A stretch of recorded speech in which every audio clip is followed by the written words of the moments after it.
আমাদের সমাজে বিপদ আর বিপদ, সমস্যার সমস্যা আমাদের সামনে, তাই না?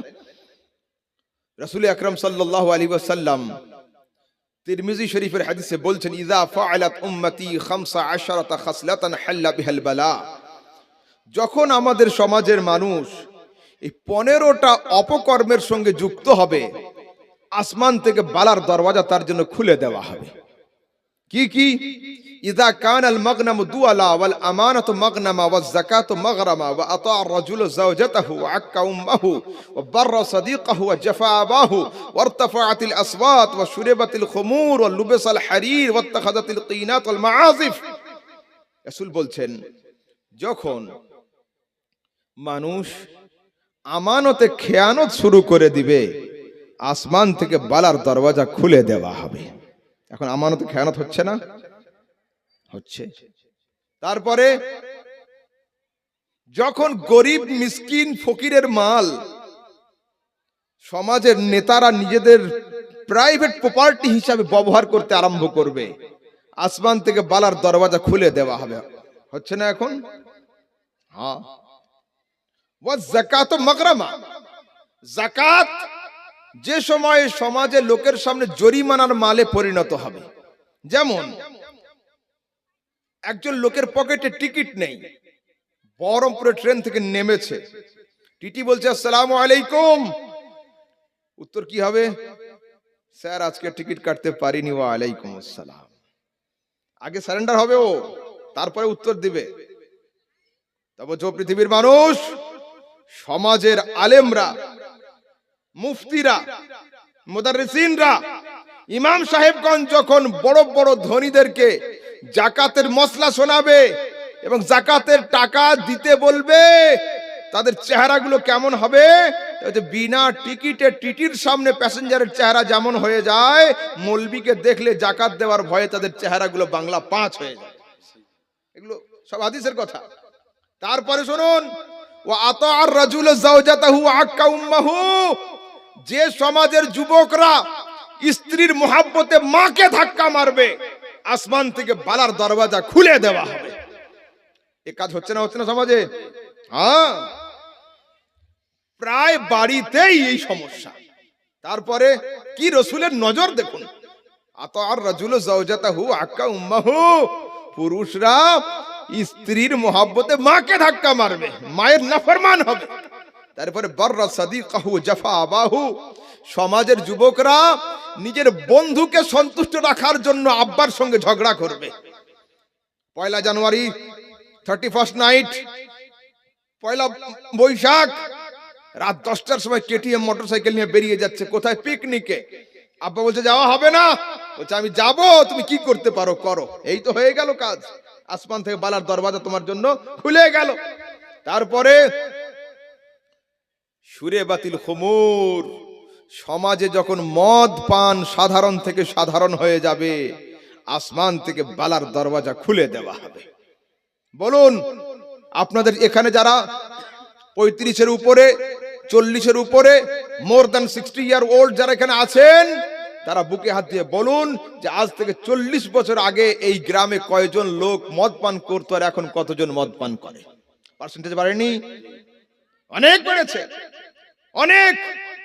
এখন সমাজ কেমন হয়েছে জানেন? ধনীরা আর মদ পান করে না, গরিবরা মদ পান করে। বড় লোকেরা মদ খায় না, গরিবরা মদ খায়। শিক্ষিত ছেলেরা আর মদ খায় না, এখন অশিক্ষিত গুলো খায়। তাই তো না? সব কথায় হ্যাঁ বললে হবে না, এটা ভুল কথা। মদ তো সবাই পান করে, ধনী গরিব কি আছে? হ্যাঁ, কিন্তু আমি যেটা বলছি এ কথার ব্যাখ্যা আছে। এ কথার ব্যাখ্যা হলো এই, অশিক্ষিত ছেলেরা মদকে মদ বলে পান করে, শিক্ষিত ছেলেরা স্ট্যান্ডার্ড হওয়ার কারণে মদ আর বলে না, বিয়ার বলে পান করে। ঠিক না ভুল? বড় বড় লোকের ছেলেরা মদ আর খায় না, এখন ব্র্যান্ডি আর হুইস্কি বলে মদ পান করে। আর গরিব বাড়ির ভ্যানলার ছেলে মদ আর বাংলা বলে পান করে। হলো? এবার আসুন হাদিস। মৌলভী আহমদ রাজা হাদিস ছাড়া কোনো কথা বলে না। রাসূল আকরাম সাল্লাল্লাহু আলাইহি ওয়াসাল্লাম ১৫০০ বছর আগে বলেছিলেন, ইয়াশরিবুনাল খামরা দুনা ইসমিহি, কিয়ামতের আগে এই পৃথিবীর মানুষ মদ পান করবে মদের নাম পরিবর্তন করে দিয়ে। আয় মুস্তাফা, তোর চোখের উপরে আমার পিতামাতা কুরবান। ১৫০০ বছর আগে তুই যে খবর দিয়েছিলিস, আমরা অক্ষরে অক্ষরে সেই খবর বর্তমানে সত্য হিসাবে পেয়েও যাচ্ছি। আল্লাহু আকবার। তারপরে ওয়ারতাফাতিল আসওয়াত ফিল মাসাজিদ, মসজিদে যখন উঁচু আওয়াজে ঝগড়া শুরু হবে, বালার দরওয়াজা খুলে দেওয়া হবে। মসজিদে ঝগড়া শুরু হয়নি? আরে মসজিদে ঝগড়া তো এদেশে শুরু হয়েছে। আর বাংলাদেশের ইউটিউব চ্যানেলগুলো খুলে দেখুন, আহলে সুন্নাত ছাড়া বাকি ফেরকাগুলো তারা সুন্নিদের মাজার ভাঙতে ভাঙতে সুন্নিদের মসজিদে পর্যন্ত আগুন লাগিয়ে দিচ্ছে। তো মসজিদে ঝগড়া করলে যদি আকাশ থেকে বালার দরওয়াজা খুলে দেওয়া হয়, তো খোদার ঘরে আগুন লাগিয়ে দিলে বালার দরওয়াজা খুলবে না বালার ফ্যাক্টরি খুলে যাবে আমাদের জন্য? তারপরে ওয়ালুবাসাল হারির, রেশমের কাপড়। বুখারীর হাদিসে রাসূল আকরাম সাল্লাল্লাহু আলাইহি ওয়াসাল্লাম এক হাতে রেশম আর এক হাতে সোনা নিয়ে দেখিয়েছেন, এই দুটো আমার উম্মতির পুরুষদের জন্য আমি হারাম করে দিলাম। অথচ আমাদের সমাজের এখন ধনী মানুষরা, বড় বড় সেট সাহেবরা 4 হুইলার নিয়ে বড় বড় শপিং মলের গেটে গিয়ে দাঁড়িয়ে দোকানের ভেতর থেকে নিজেদের পরিধানের জন্য রেশমের কাপড় কিনে আনছে। বড় বড় গোল্ড শোরুমে গিয়ে স্বর্ণের চেন, স্বর্ণের ব্রেসলেট, স্বর্ণের আংটি আরো কত কি তারা কিনে আনছে। অথচ রাসূল বলেছেন, যখন রেশমের কাপড় পরিধান হবে সেই সময় আসমান থেকে বালার দরওয়াজা খুলে দেওয়া হবে। তারপরে রাসূল কি বলছেন? ওয়াত্তাখাযাতিল কিনাত ওয়াল মাআজিফ, রাস্তার ধারে ধারে যুবক যুবতীরা ছোট ছোট প্যান্ডেল করে যখন ওয়াবাদে নাচ গান শুরু করবে, আসমান থেকে বালার দরওয়াজা খুলে দেওয়া হবে। হচ্ছে না?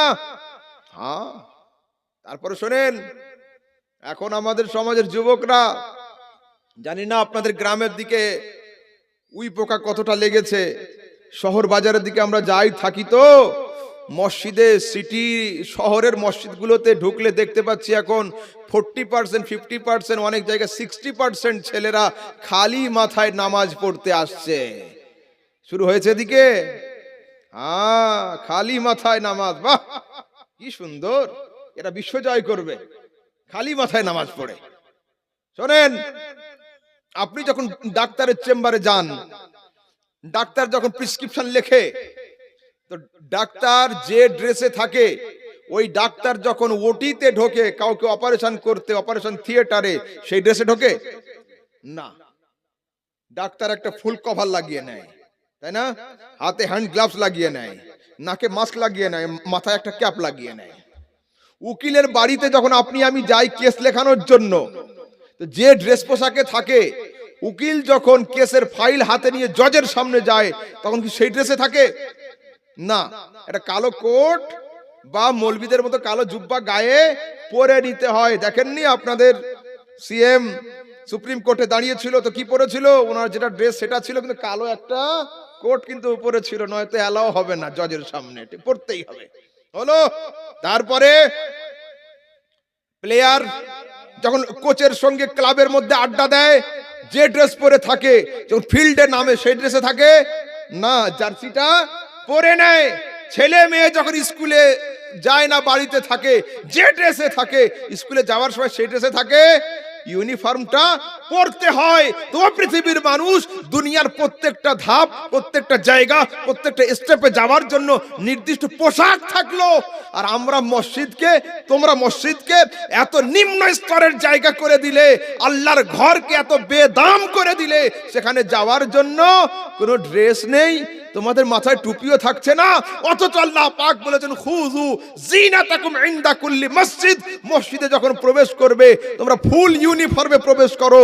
মুসলমানদের ফুল ইউনিফর্ম হলো মাথা ঢাকতে হবে, টুপি দিয়ে হোক, পাগড়ি দিয়ে হোক, বা চাদর দিয়ে হোক, খালি মাথায় থাকা হবে না। চলুন একটু আগের দিকে আপনাদের বোঝাই। ভারতের সবচেয়ে বড় পদের নাম কি? কে বলবেন? একজন বলুন।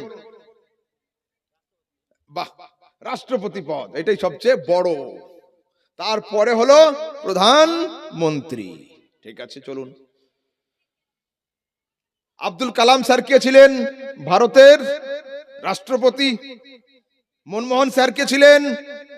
প্রধানমন্ত্রী। আব্দুল কালাম স্যার ছিলেন মুসলিম, আর মনমোহন স্যার ছিলেন শিখ, পাঞ্জাবি। হলো পার্থক্য দেখুন। মনমোহন সিং এর খালি মাথার ছবি খুঁজে পাওয়া যায় না, আর মুসলমানদের আব্দুল কালাম স্যারের টুপিওয়ালা ছবি খুঁজে পাওয়া যায় না। এটাই তো পার্থক্য। আমি আব্দুল কালাম স্যারকে নিয়ে প্রাউড করি, গর্ববোধ করি, অহংকার ফিল করি যে তিনি এত বড় এডুকেটেড ছিলেন। শুধু আমি নয়, পুরো ইন্ডিয়া, শুধু ইন্ডিয়া নয়, আউট অফ ইন্ডিয়া বড় বড় কান্ট্রিতে তাকে স্যালুট করেছে, রেসপেক্ট করেছে। কেন? তার এডুকেশন, তার নলেজ, তার কোয়ালিফিকেশন, তার জ্ঞান, তার রিসার্চের উপরে। এটাতে আমার কোনো ডাউট নেই, আমি এই কথা বলবো না, কোনো ডাউট নেই এতে আমার। আই নো দ্যাট, আমি জানি এটা। বাট আমি যেটা বলছি, যদি উনি মনমোহন সিং সারা জীবন পাগড়ি পরে পার্লামেন্টে আসতে পারে, তো আব্দুল কালাম স্যার যদি একদিন মাথায় টুপি পরে পার্লামেন্টে আসতেন, ওনার কাছ থেকে কে চেয়ার ছিনিয়ে নিয়ে সেই দিন রাষ্ট্রপতি পদ থেকে নামিয়ে দেওয়া হতো? তা তো নয়। আমরা মুসলিম তো এটাই, আমরা আমাদেরকে সাপোর্ট করো, এই করব তাই করবো, কিন্তু যেদিন ওরা চেয়ার পেয়ে যায় সেদিন ওরা খোদাকেও ভুলে যায়, নবীকেও ভুলে যায়, দিনকে ওরা ছেড়ে দিয়ে দেয়। হলো, চলুন আর একটু আগের দিকে বোঝাই। ভারতবর্ষে শিখ সম্প্রদায় কত পার্সেন্ট? 8 में नमक के बराबर। 1 किलो आटा सानते কত শ লবণ লাগে? 1 চামচ 1.5 চামচ লাগে। তা বলছে সারা ভারতে শিখ সম্প্রদায় কতটা? 4 থেকে 5% মাত্র। ওরা 30+ হচ্ছে আমরা, বাকি অন্য সম্প্রদায়। হলো, অথচ শিখ সম্প্রদায়ের জন্য ভারতের সংবিধান পাস করে রেখেছে শিখেদের মানুষ যেখানে ইচ্ছা ঘুরবে এত বড় তলোয়ার নিয়ে। তলোয়ার থাকে না শিখেদের কাছে? শিখেদের ড্রাইভাররা যখন ঝগড়াঝগড়ি করে কি করে? আমাদের ড্রাইভার ফাটা বাঁশ খোঁজে, আর ওরা এত বড় তলোয়ার নিয়ে করে, আয় একবার এখানে। ওদের নামে কেস হয় কেন? সংবিধান পারমিশন দিয়ে রেখেছে, তুমি তলোয়ার রাখতে পারো। অথচ মুসলিম যুবক ট্রেনে বাসে যদি তার ব্যাগে একটা ব্লেড পাওয়া যায় আর আপেল কাটা ছুরি পাওয়া যায়, পেপারে নাম ছাপিয়ে দেওয়া হয় মুসলমান সন্ত্রাসবাদী ধরা পড়েছে। কেন?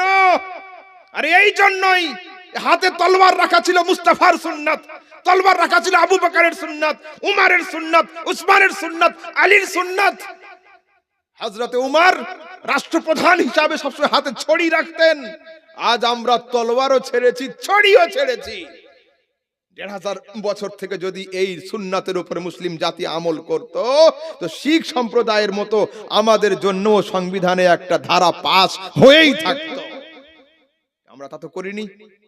তারপরে আসুন, যদি আপনাদের দৌলতাবাদ থানাতে কোন যুবক চাকরি পেয়ে আসে পুলিশ হিসাবে, আর যদি মৌলভী আহমদ রাজার মতো দাড়ি নিয়ে আসে, ওসি সাহেব কি পোস্টিং দিবে?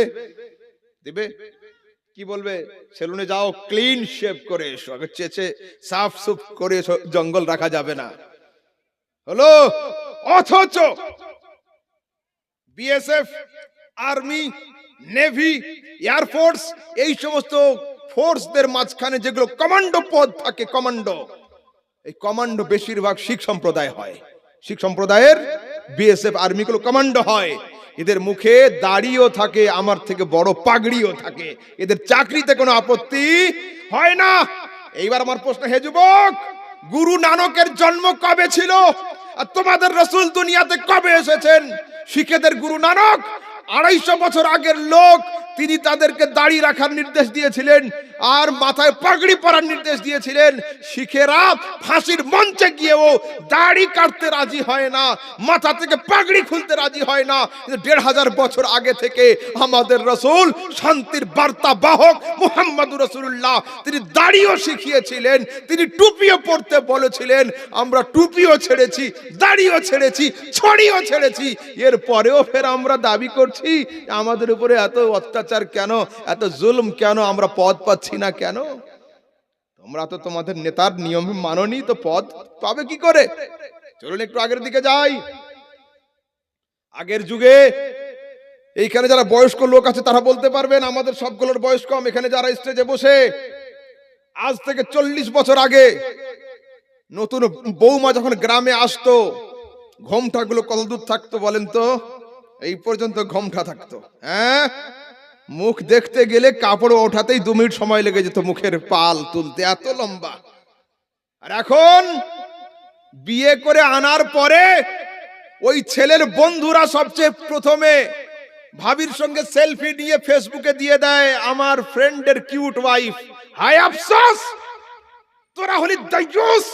আর যার স্ত্রীকে অবাধে বন্ধুদের সঙ্গে সেলফি তুলতে দেয়, এ অযোগ্য স্বামী, এ অযোগ্য পুত্র, এর ভিতরে যোগ্যতা নেই। কেন? স্ত্রী তোমার, মার্কেটে নিলাম করবে তুমি। তোমাদের মধ্যে লজ্জা হলো না, হায়া হলো না, লাজ নেই? খোদার দেখে লজ্জা নেই, মুস্তাফার দেখে শরমও নেই যে তোমরা তোমাদের স্ত্রীকে বন্ধুদের সঙ্গে প্রত্যেকের হোয়াটসঅ্যাপ স্ট্যাটাস, প্রত্যেকের মেসেঞ্জার স্ট্যাটাস, প্রত্যেকের ফেসবুক স্ট্যাটাস আর ইনস্টা স্ট্যাটাস, টেলিগ্রাম, যেখানে যাবেন, যে গ্রামে বিয়ে হয় 2-10টা ছেলে ওই সেলফি ছবি এখন 2-10 দিন নিয়ে চালাতেই থাকছে। হায় আফসোস, তোমরা কবে পরিবর্তন হবে? আগের যুগের মহিলাদের এই পর্যন্ত থাকতো ঘোমটা, তারপরে মাথার কাপড় চলে এলো এই পর্যন্ত, তারপরে মাথার কাপড় চলে এলো অর্ধেক, তারপরে ওড়না চলে এলো গলাতে, তারপরে গলার ওড়না চলে গেল আলমারিতে, উনি থেকে গেল বাজারে। এটাই তো সমাজের অবস্থা। বলুন এইবার, মাদার টেরেসা কে ছিল? মুসলিম? মাদার টেরেসা হিন্দু? না, খ্রিস্টান হলো মাদার টেরেসা। গুগলে সার্চ করে নিবে, মাদার টেরেসার কাপড় সবসময় এই পর্যন্ত থাকতো, তার বাজু এই পর্যন্ত কেউ দেখেনি। মাদার টেরেসার জীবনের শুরু থেকে শেষ পর্যন্ত এইখান থেকে হিজাব থাকতো, মুসলমান ছিল না খ্রিস্টান ছিল, মাথার চুল কেউ দেখতে পায়নি। অথচ পর্দা করা খোদার হুকুম ছিল, পর্দা করা নবীর আদেশ ছিল, পর্দা করা হযরতে আয়েশা থেকে নিয়ে হযরতে হাফসা পর্যন্ত প্রত্যেকটা উম্মাহাতুল মুমিনিন আমাদেরকে সুন্নাত শিখিয়ে গিয়েছিলেন। সেই যুগের ফাতেমা পর্দা করলো, আমাদের মুর্শিদাবাদের ফাতেমার পর্দা কিন্তু আর সম্ভব হলো না। হায় আফসোস, এই সমাজে পরিবর্তন কবে আসবে? ওয়াদা মে হো তুম নসারা, तमद्दुन में हो हनूद, ऐ मुसलमान तुम्हें देखकर शर्माए यहूद। महाकवि इकबाल, अल्लामा इकबाल, डॉक्टर इकबाल रहमतुल्लाह ताला अलैहि বলছেন, ও পৃথিবীর মানুষ, তোমাদের ড্রেস পোশাক দেখে মনে হচ্ছে তোমরা পাশ্চাত্য দেশের খ্রিস্টান, তোমাদের খাওয়ার ভঙ্গি দেখে মনে হচ্ছে তোমরা স্বাদেশিক হিন্দু, আর তোমাদের দাঁড়িয়ে দাঁড়িয়ে পেশাব করার স্টাইল দেখে রোম সাম্রাজ্যের ইহুদি জাতি পর্যন্ত লজ্জায় পড়ে যাচ্ছে। আল্লাহু আকবার। হ্যাঁ, তারপরে সৈয়দে আলা হযরত কি লিখছেন? দিল লহমে খোনা তুঝে, শব সুবহ তক সোনা তুঝে, শর্মে নবী খৌফে খুদা, ये भी नहीं वो भी नहीं। শুনেন, ফজরের আজান হয়, যুবক বিছানায় শুয়ে থাকে, এশার আজান হয়, ফ্রি ফায়ার আর পাবজিতে থাকে। শর্মে নবী খৌফে খুদা, আল্লাহর দেখে লজ্জাও নেই, মুস্তাফার দেখে ভয়ও নেই। শুনেন, আমাদের সমাজের যুবকরা মোবাইল চার্জ করে কখন জানেন?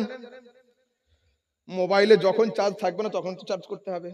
কিন্তু আমাদের সমাজের যুবক ভাইয়েরা স্পেশাল একটা টাইম আছে ওদের কাছে, মোবাইল চার্জ করে কখন?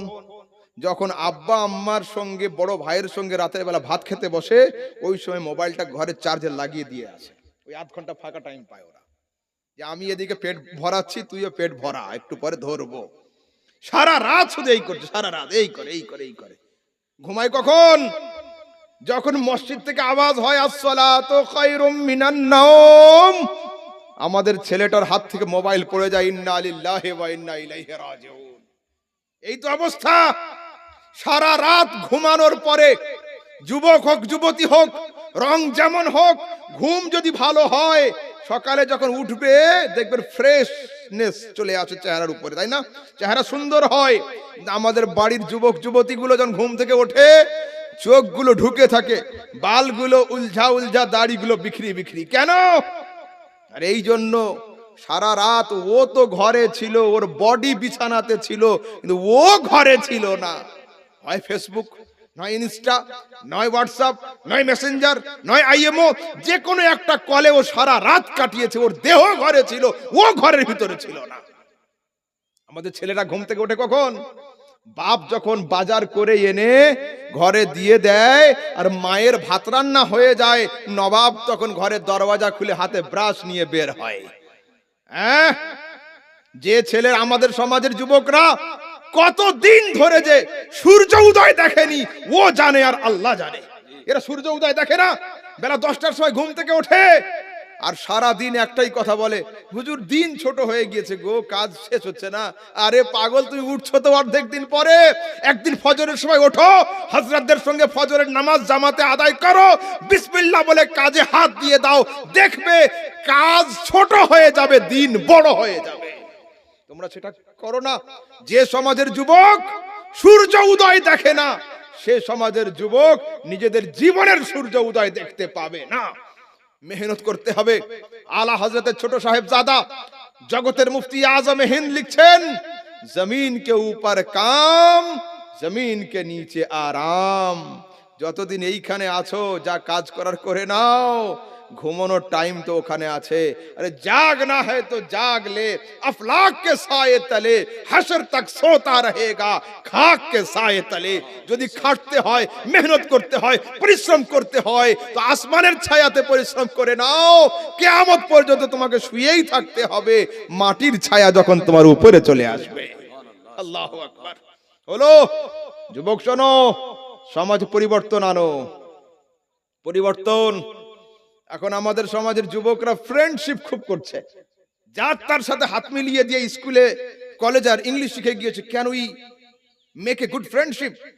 আমরা কি একটা ভালো বন্ধুত্ব করতে পারি না? বলছি yes, why not, of course we can do, we can make. বাহ, এইটুকু ইংলিশ শিখে গিয়ে কি সুন্দর যার তার সঙ্গে হাত মিলিয়ে দিয়ে বন্ধুত্ব। কে বললো তোমাকে? এসো রাসূলকে জিজ্ঞাসা করি। রাসূলকে জিজ্ঞাসা হলো, আইয়ু জুলসাইনা খায়রুন ইয়া রাসূলুল্লাহ, কোন বৈঠক উত্তম, কোন সংস্পর্শ উত্তম, কোন সঙ্গ উত্তম? রাসূল বলেন, মান যাক্কারাকুমুল্লাহু রুয়াতুহু, তোর প্রকৃত বন্ধু সেই হবে যার চেহারার দিকে তাকালে খোদার কথা ইয়াদ হয়ে যাবে, সেই হলো প্রকৃত দোস্ত। এখন বন্ধুর সঙ্গে বন্ধুর সাক্ষাৎ হলে মসজিদের কথা ইয়াদ হয় না, খোদার কথা ইয়াদ হয় না, সোজা সিনেমা হলের কথা ইয়াদ চলে আসে। তারপরে রাসূল বলছেন, জাদা ফি ইলমিকুম মানতিকুহু, যার সঙ্গে কথা বললে তোমার জ্ঞান বিজ্ঞান বাড়বে, সেই হলো তোমার প্রকৃত দোস্ত।